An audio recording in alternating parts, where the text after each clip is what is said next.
हाय नमस्कार। आजची आपली रेसिपी आहे सुका भेळ। चला तर बनवायला सुरुवात करूया।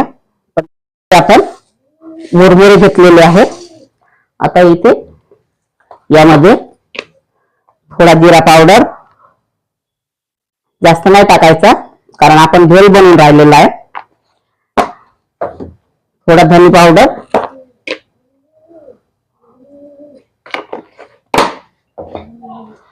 हे मूग आहे, थोडे मीठ आणि तिखट टाकून परतून घेतलेले आहे तेलामध्ये, ते टाकायचे यामध्ये, चव छान येते। आणि हे शेंगदाणे, दाली आहे,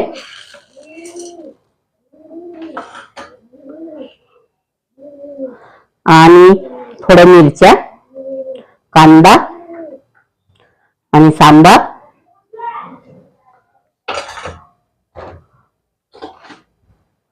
आणि तेल,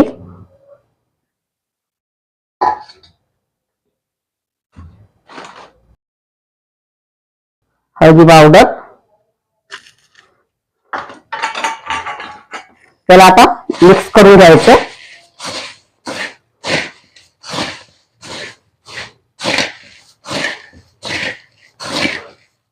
हाताने मिक्स करायचं छान, म्हणजे पूर्ण मिळून जाते मुरमुरे। कलर पण छान येतो पिवळा, आणि हाताची चव पण येत असते कोणत्याही रेसिपीला। आता हे आपलं सगळं मिळलेलं आहे। आता हे मिळून घेतलेलं आहे। यामध्ये आता थोडं मीठ टाकायचं। आता हे फरसाण आहे, ते सगळं मिक्स झालेलं आहे आपलं। आता हे यावरती फरसाण टाकायचं आहे, आणि शेव चटणी आहे ती पण टाकायची।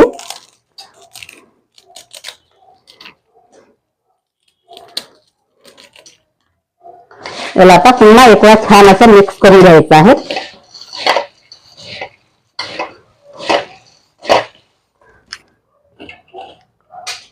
टमाटर, सांबार, आणि ही बारीक शेव। आता ही आपली फरसाण सुकी भेळ तयार झालेली आहे आपली। आता ही आपली फरसाण सुकी भेळ तयार झालेली आहे। अगर तुम्हाला माझी रेसिपी आवडली असेल तर व्हिडिओला लाईक करा, शेअर करा, सबस्क्राईब करा। ही आपली फरसाण भेळ तयार झालेली आहे। आता आपण सर्व करूया।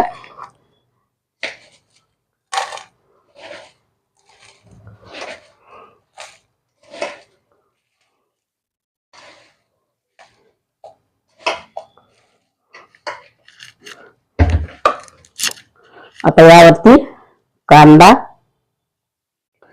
टमाटर,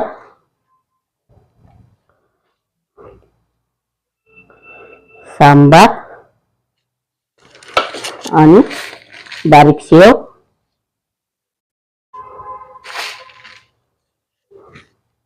आणि लिंबू।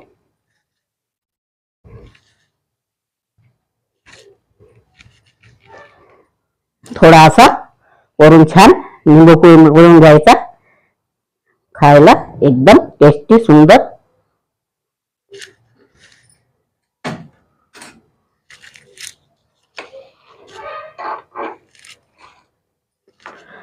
आता ही आपली फरसाण भेळ तयार झालेली आहे। बघा किती छान सुंदर दिसते, खायला जेवढी सुंदर दिसायला तेवढी खायला पण टेस्टी आहे।